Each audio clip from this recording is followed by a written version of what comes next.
But again, this is free of charge. There's no gimmick. There's no subscribe and I'll give you some milk. Baby, I paint the sky blue.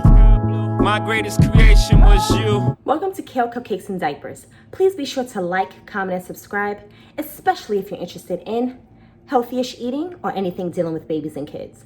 And follow me on Instagram at Kale Cupcakes and Diapers. All right, enough of that promo. Let's get started. So I remember back in 2013 when I first started to breastfeed my daughter. I was scared shitless. I remember like it was yesterday. I don't have any milk. Where's my milk? At the time, I honestly thought that my daughter was gonna die from starvation. But since then, I got my act together and it's been 7 years and now I'm breastfeeding my third child. So right now, I'm gonna give you 5 tips to help you successfully breastfeed. Tip number 1 is to stay calm. You have to give your body permission to sort of get it together. Your body's already done miraculous things within 10 months and it will continue to do miraculous things as you breastfeed. You just have to remain calm. I know you already gave birth and you're looking like, where's the milk? But trust me, it will come. The pre-milk that your body will produce is called colostrum, and you'll have that for about 1 or 2 days. It's really just gonna be a drop and you're gonna be like, what the heck is that? But because infants, or newborns rather, have a belly the size of a pea, it's gonna be more than enough. And usually for the first 1 or 2 days anyway, the newborn is gonna be sleeping most of the day. So whatever little bit of pre-milk you're producing will be more than enough. Milk will begin to come in around day 3 or 4. So you have a little bit of time. Just take a deep breath and keep calm. Namaste. Number 2, you have to make sure to be consistent. Your breast will work on a supply and demand sort of situation. So the more the breast is being activated, whether it's through the baby actually eating, did I just spit? Jeez, my bad. The more milk that the baby demands, the more milk your body will produce. So you have to activate your breast, whether through the baby suction or through a pump, right? You do not want to be inconsistent. You have to pump or nurse every 2 to 3 hours, around the clock, okay? That does not mean you get nights off. I know, ladies, it's been rough already and it's gonna keep getting rougher. But if you're dedicated to breastfeeding, that's what you have to do. You have to activate your breast, because if you do not, your body will say, hold up, stop production, we don't need to produce anymore. And that's not what you want. You want to make sure you have plenty of supply to fulfill your baby's hunger. So stay consistent. Tip number 3 is that you have to stay hydrated. Hydration is directly correlated with milk production. So if you're dehydrated, your body is not going to produce what you need. So ladies, keep some water in your fridge, or if you like room temperature, keep some bottles or some tap or whatever you got and get the drinking. Tip number 4, you have to empty your breasts. So I know some of you are saying, empty my breast, what the heck is that? Ideally, your newborn will nurse from both sides of your breast. However, that's usually not the case. On all 3 of my children, none of them were able to nurse from both sides. They would either fall asleep at one side of the breast, they had a preference from one breast over the other, and my 3-month-old honestly looked at my right side of breast like, what the hell is that? And refused to nurse from it. And sometimes that's the case. However, regardless if your newborn is choosy or not, you have to make sure that both breasts are emptied. After your newborn nurses from one side, you need to make sure that you pump out the milk from the other side if the newborn hasn't drunk from both. Why? Again, because the body works on supply and demand.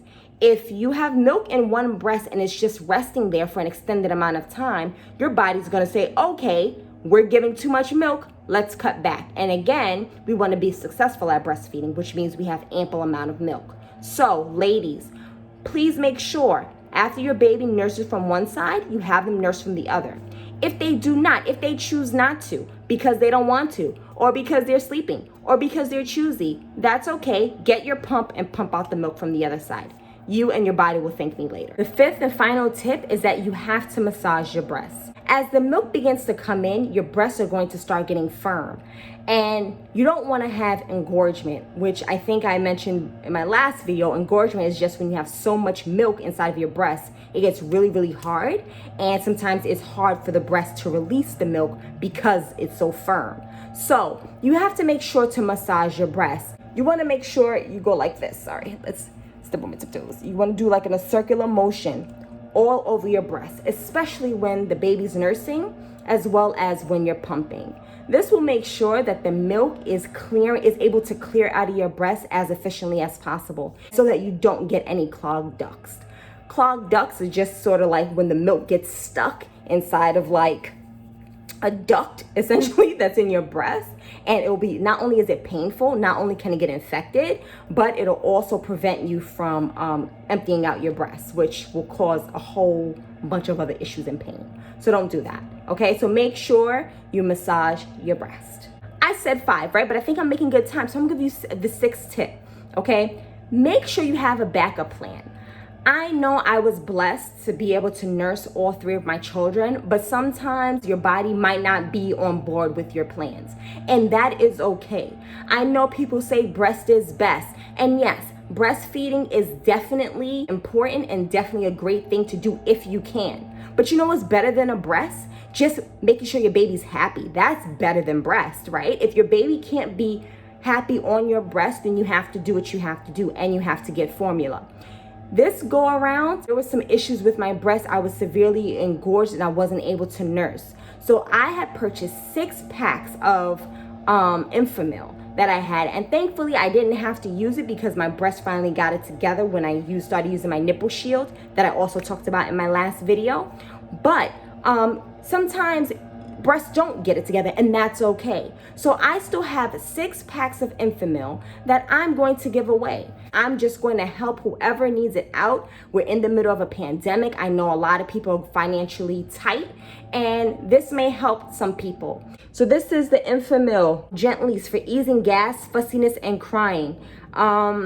This is infant formula. It has iron in it, and these are good until the end of the year. So this pack, it says used by December 1st of 2020, and then I have more that's that you have to use by January 2021. So if you are interested, please just hit me up through YouTube or my Instagram. Instagram might be easier because for some reason I don't get my messages from YouTube on my phone yet. I don't know, but maybe Instagram, or you can leave a comment down below and I'll reach out to you. I'll be sending these out in August. It'll be free of charge. I'm not charging anything. Again, I've been trying to give these away to people that I know, but I unfortunately don't know anyone who has an infant or who is expecting, and I don't want to just throw these away. These cost, I don't know how much my husband paid for these, but probably like $20 a box. Come looking like this, and you have to supply your own nipple. But again, this is free of charge. There's no gimmick. There's no subscribe and I'll give you some milk. No. We're not doing none of that. This is for the babies, and I don't play with the babies. So if you want this, just hit me up and I'll give them to you. All right, hopefully you guys found those tips helpful. If you have any questions, please let me know down below. It seems like you guys really enjoy the breastfeeding stuff. I have a few more topics on those that'll be coming up soon. But until the next time, I'll catch you in my next video. Bye. Oh, and to my 8 subscribers, thank you guys so much. I mean, I've been on this for a month and I completely started at 0. I don't do social media or anything like that. So I'm really, really thankful and appreciative for you guys seeing potential in me that you want to subscribe. So thank you so much. All right, bye.